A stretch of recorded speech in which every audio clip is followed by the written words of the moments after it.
Assalamualaikum warahmatullahi wabarakatuh teman-teman. Alhamdulillah suara Riza masih bisa kembali cerita buat kalian. Dan hari ini suara Riza akan menceritakan kisah dari Suhaib bin Sinan bin Malik An-Numairi teman-teman. Jadi beliau ini biasa dipanggil Suhaib Ar-Rumi. Nah, Ar-Rumi ini maksudnya adalah orang Romawi teman-teman. Tapi meskipun seperti itu Ar-Rumi gitu ya, beliau bukan orang Romawi asli, melainkan sebetulnya kalau kita lihat nasabnya ya, dia justru adalah keturunan orang Arab asli, teman-teman. Hanya saja memang dia memiliki sejarah tersendiri, bagaimana dia tuh bisa tumbuh dan hidup di negara Romawi.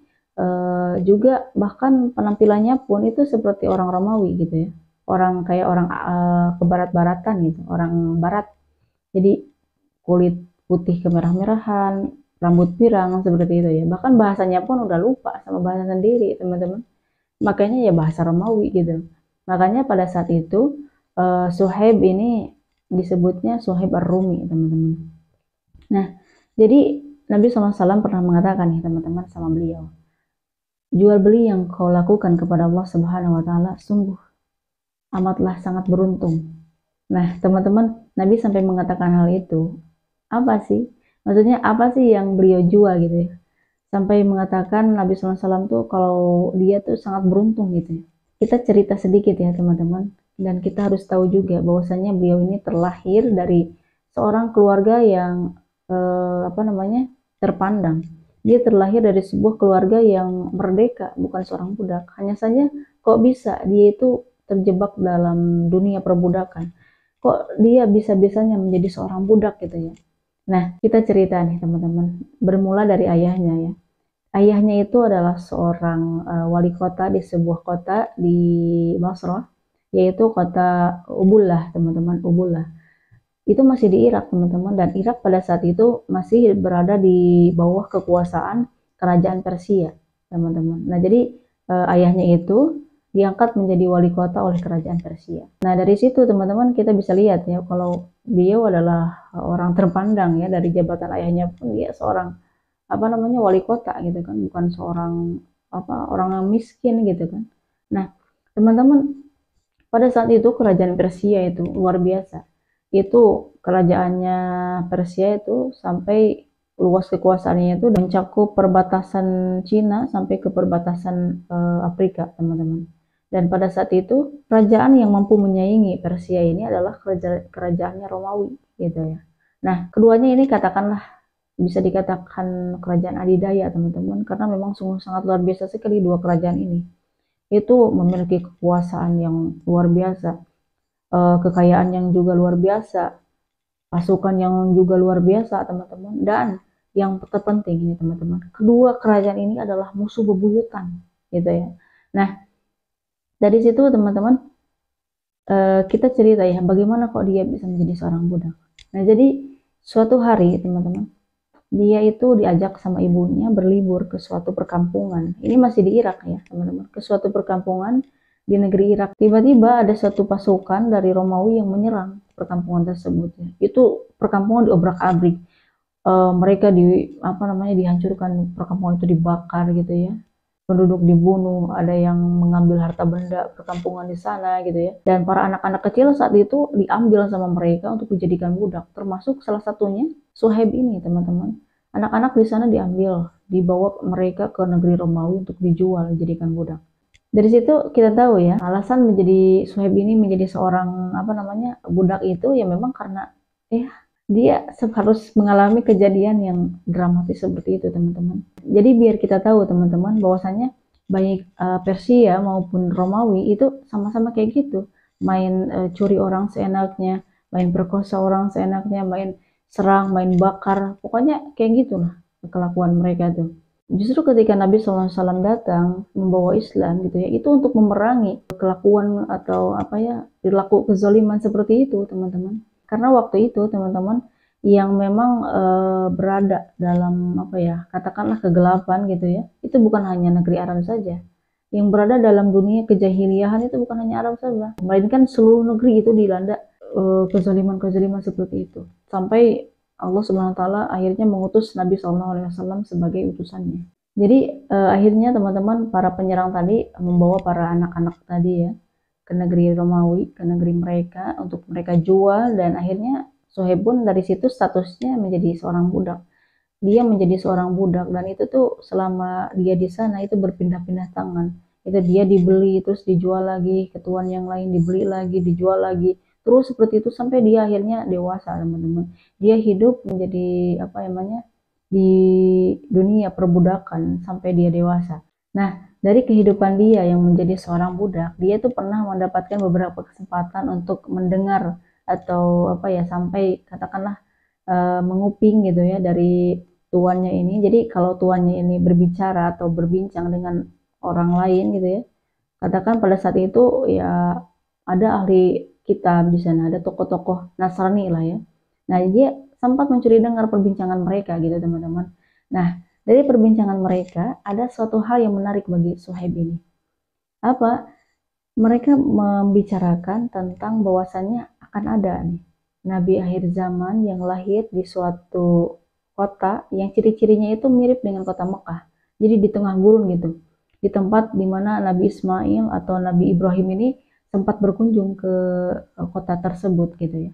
Makanya dari situlah dia itu kayak pengen sekali berkunjung ke kota tersebut, ke kota Mekah itu, untuk bisa mengalami nabi yang dikatakan mereka gitu. Teman-teman, ini bisa jadi dalil ya, bahwasanya dari semenjak dulu para tokoh-tokoh atau ahli kitab, baik itu Nasrani maupun apa namanya, Yahudi, itu mereka sudah tahu dan apa ya, sudah tahu akan adanya seorang nabi akhir zaman gitu, akan lahir seorang nabi akhir zaman gitu ya. Hanya saja memang di sebagian mereka gitu kan, ada yang apa namanya, keras kepala gitu kan. Ketika Nabi lahir, mereka nggak mempercayai dan mereka nggak beriman sama Nabi SAW. Tapi kita jangan lupa juga, sebagian mereka juga banyak yang memang mendapatkan hidayah dan juga taufik, sehingga memang dari mereka akhirnya ketika bertemu Nabi, berjumpa Nabi gitu kan, mereka beriman sama Nabi SAW. Nah, akhirnya teman-teman, Suhaib ini ya udah muak gitu kan sama dunia perbudakan. Dia memutuskan untuk merencanakan sebuah pelarian dari perbudakan itu. Pada saat itu sungguh luar biasa, teman-teman. Lari dari apa namanya, jeratan perbudakan itu nggak mudah. Dia harus merencanakan matang-matang gimana caranya biar bisa apa ya, benar-benar lolos, nggak kekejar gitu ya. Karena kalau misalkan di apa namanya, lari, dia kabur terus dikejar dapat, ya udah siksaannya tuh luar biasa. Dan kalaupun lari itu ya teman-teman, itu tuh pasti tuannya itu pasti akan membayar orang gitu ya, membayar pembunuh-pembunuh bayaran. Dia pasti dikejar dari satu negeri ke negeri yang lainnya, bahkan teman-teman bukan hanya di kota yang dia tinggali, itu sampai ke negeri luar, ke negeri lain gitu ya. Jadi biasanya saat itu para orang kaya atau para tuan yang memiliki budak saat itu sampai ke negeri luar juga, dia itu memiliki koneksi. Jadi mereka tinggal apa ya, hubungi mereka, bayar mereka, terus mereka cari budak itu, mereka dapatkan, kembalikan lagi ke budaknya, seperti itu. Maka dari itu teman-teman, Suhaib ini ya otomatis harus benar-benar matang merencanakan pelariannya gitu ya. Bagaimana pokoknya apa ya, memikirkan dia tuh bagaimana caranya agar pelariannya tuh nggak diketahui, dan tujuannya pun apa ya, mereka nggak tahu. Nah, singkat cerita teman-teman, momen itu tuh momen yang ditunggu-tunggu Suhaib itu datang. Dia bisa meloloskan diri dan tuannya itu nggak tahu dia pergi kemana. Padahal memang sebenarnya cuma satu ya yang beliau tuju, adalah kota Mekah gitu kan. Jadi dia tuh benar-benar pengen tahu teman-teman tentang Nabi akhir zaman ini, yang dia dengar dari para tokoh-tokoh ahli kita bahwasanya waktunya itu udah deket teman-teman. Udah deket nih waktu Nabi SAW atau Nabi akhir zaman ini lahir. Bahkan sebagian ada yang mengatakan Nabi itu telah lahir gitu ya. Dia pengen gitu ya, ketemu atau bahkan mengalami Nabi akhir zaman itu. Nah makanya teman-teman, inilah yang menjadi alasan Suhaib untuk pergi ke kota Mekah, dan bahkan dia menginginkan tinggal di kota Mekah gitu loh. Akhirnya teman-teman, Suhaib ini benar-benar bisa lolos dari dunia perbudakan, dan singkat cerita dia akhirnya sampai ke kota Mekah.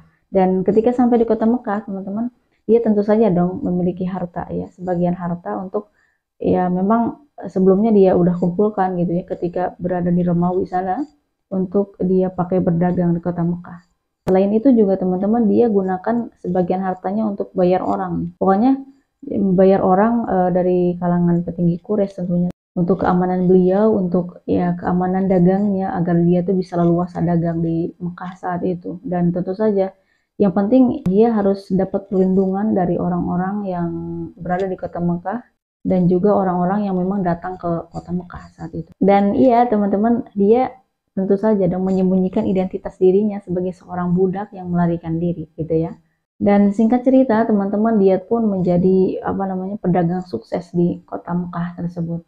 Di bawah lindungan petinggi Quraisy yang dia bayar, akhirnya dia bisa leluasa gitu berdagang, berbisnis di sana gitu teman-teman. Seluruh warga kota Mekah saat itu mengenal Suhaib gitu teman-teman. Dan dari situ juga dia mendapatkan julukan Suhaib Ar-Rumi gitu loh teman-teman. Karena memang ya seperti yang aku tadi ya ceritakan di awal, dia memiliki ciri fisik seperti orang Barat, seperti orang Romawi lah teman-teman. Kulit putih kemerah-merahan gitu, pirang. Dia nggak bisa apa ya, bahasa Arabnya pun ya kayak kita melafalkan bahasa Arab gitu teman, terbata-bata maksudnya gitu loh. Nah teman-teman, setelah sebelumnya ya melalui perjalanan panjang beliau itu ya, kita cerita nih bagaimana dia itu masuk Islam. Nah, jadi teman-teman, pada saat Nabi SAW menyebarluaskan agama Islam gitu ya, secara sembunyi-sembunyi di apa namanya di suatu tempat yang namanya Darul Arqam, itu Suhaib Ar-Rumi ini baru saja pulang dari musafir dagangnya gitu.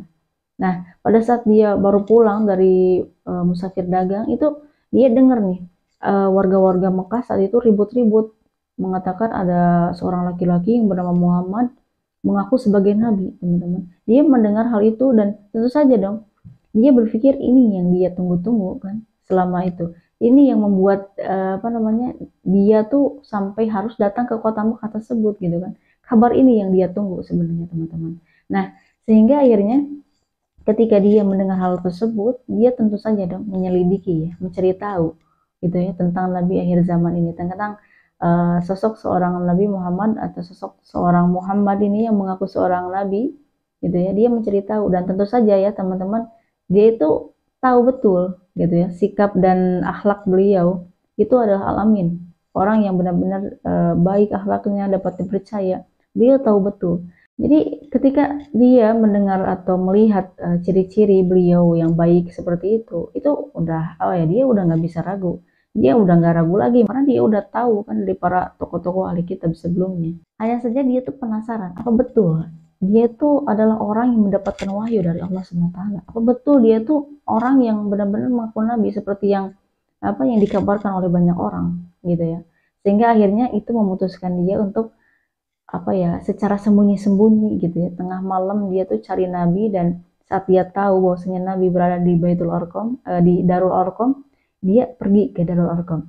Dia sembunyi-sembunyi menyusup ke Darul Arqam dan tiba-tiba tengah malam tadi gitu ya, malam-malam itu ketemu sama Ammar bin Yasir teman-teman. Mereka berpas-pasan gitu ya, mereka saling menatap tentu saja dan saling curiga tentu saja, karena memang pada saat itu ya, kalau misalkan ada yang masuk Islam, tentu saja orang-orang Quraisy itu pasti akan apa namanya menyakiti mereka gitu ya.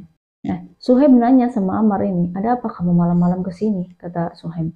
Ammar nggak jawab saat itu. Ammar malah balik nanya, kamu sendiri ngapain gitu ya? Datang malam-malam ke sini, nyusup-nyusup gitu kan? Nah, akhirnya Suhaib ini memutuskan untuk menjawab, oke, aku akan jawab pertanyaan kamu dengan satu syarat. Kamu nggak boleh kasih tahu siapa-siapa tentang jawabanku ini. Dia Ammar ini setuju, oke, aku setuju gitu ya. Nah, Suhaib menjawab, aku kemari ingin menjumpai Nabi Muhammad.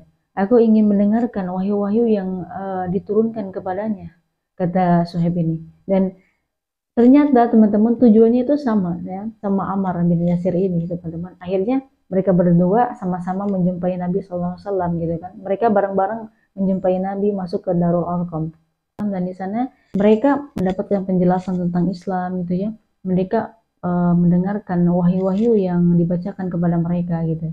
Dan subhanallah mereka berdua dengan mudah masuk Islam. Nah, maka dari itu teman-teman, baik Ammar maupun Yasir ini termasuk dari golongan as-sabiqun al-awwalun atau orang-orang yang pertama-tama masuk Islam. Setelah siapa? Setelah Siti Khadijah, setelah Sayyidina Ali bin Abi Thalib, setelah Sayyidina Abu Bakar gitu ya. Akhirnya teman-teman tibalah masa hijrah. Nabi SAW memerintahkan para sahabat untuk hijrah ke Madinah pada saat itu, untuk memang ya karena saat itu Mekah udah dikuasai oleh orang-orang kafir Quraisy gitu ya. Nabi SAW memutuskan untuk berhijrah ke Madinah untuk ya memang agar supaya lebih apa ya lebih mudah untuk beribadah gitu ya. Semua para sahabat hijrah ke Madinah, termasuk juga Suhaib ar-Rumi ini mau ikut hijrah ke Madinah.